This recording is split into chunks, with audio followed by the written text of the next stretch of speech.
Christelle Panga, vous aviez la parole. Alors, j'étais en train de dire une chose qui est claire.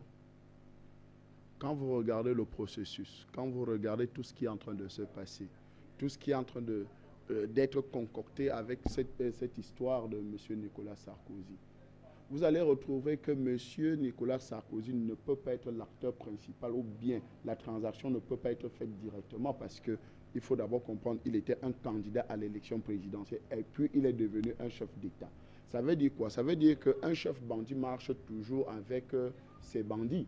Ça veut dire qu'il a ses collaborateurs de confiance. Et c'est ces collaborateurs de confiance... Alors, mais là, nous allons être un peu polis.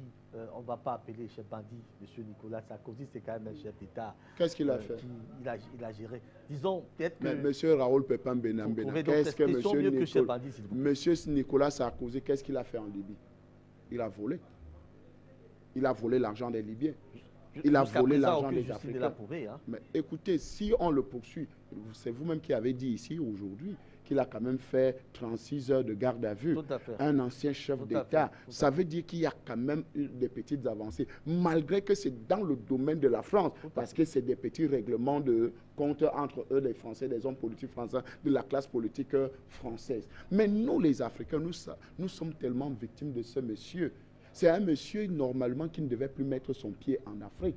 Parce que quelqu'un ne peut pas avoir détruit l'espoir de tout un continent. Parce que la Libye était l'espoir de tout un continent. Vous comprenez un peu? Donc, qu'aujourd'hui, vous dites que non, on ne doit pas appeler...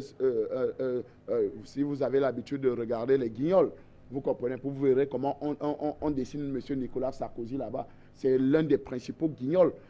Qu'aujourd'hui, nous constatons et c'est vérifié que c'est un assassin de première catégorie. Parce que s'il y a quelqu'un qu'on devait traduire devant les juridictions, c'est M. Nicolas Sarkozy pour génocide, crime contre l'humanité. Parce qu'en réalité, vous ne pouvez pas détruire une Libye qui était si bien construite. Et c'est pour ça que nous disons aux Africains, oui, à certains chefs d'État, on peut bien construire parce que l'une des choses que les Occidentaux n'accepteront pas, c'est notre développement.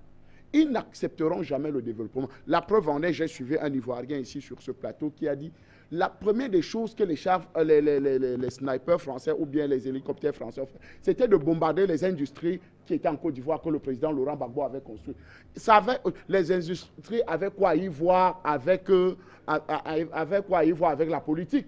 Donc, vous comprenez qu'il y a un plan bien défini. Quand vous regardez les bombardements qui se sont faits en Libye, on a d'abord bombardé des lieux stratégiques où il y avait l'industrie, où il y avait des points forts de la Libye. Donc, quand vous regardez aujourd'hui ce qui se fait aujourd'hui dans le monde, on ne veut pas que les Africains puissent se développer. Et c'est ça.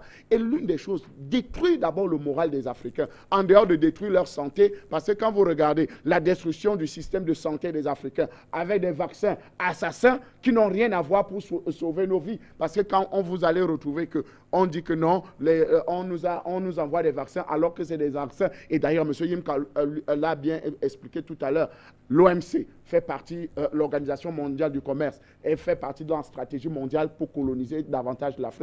Dans la géostratégie, vous appelez encore l'OMS dans la santé, l'Organisation mondiale pour la santé, l'UNICEF et tout le reste. Tous ces instruments-là sont des instruments pour coloniser, remettre l'Afrique dans la colonisation, dans le giron occidental. Donc, si nous ne faisons pas d'efforts, la FAO contrôle jusqu'aux semences aujourd'hui. C'est eux qui financent l'agriculture. C'est eux qui font tout pour... Parce que vous ne pouvez pas faire une agriculture aujourd'hui. On va vous dire l'agriculture de seconde génération. Alors qu'il faut utiliser tout le système agricole qu'eux, ils ont imposé. Le système éducatif aujourd'hui africain est calqué où? Est imposé par qui? Par l'Occident. On nous apprend les histoires des autres alors que nous n'apprenons pas notre propre histoire. Le problème culturel, le problème religieux, on nous a apporté une religion qui ne nous aide pas à nous développer. Parce que la plupart de ces religions nous font croire que non.